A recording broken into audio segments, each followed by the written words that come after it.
שמעתם את המונח DGI ולא בטוחים למה כולם מדברים עליו? בואו נפרק את זה.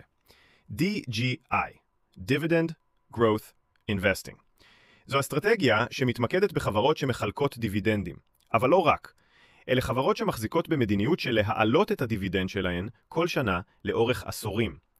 המשמעות היא לא רק תזרים מזומנים יציב שנכנס לחשבון, אלא גם צמיחה אוטומטית של ההכנסה הפסיבית שלכם. כשמחברים לזה את אפקט הריבית דריבית, דיבידנדים שמושקעים מחדש כדי לקנות עוד מניות שממשיכות לייצר דיבידנדים, מקבלים מנוע עוצמתי לבניית עושר יציב לטווח ארוך.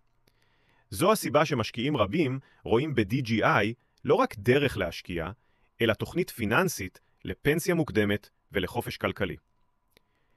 אם מעניין אתכם להבין איך להפוך דיבידנדים להכנסה חודשית אמיתית, עקבו אחריי. נצלול ביחד לעולם של DGI. כל הפרטים להמשך מופיעים בתגובות.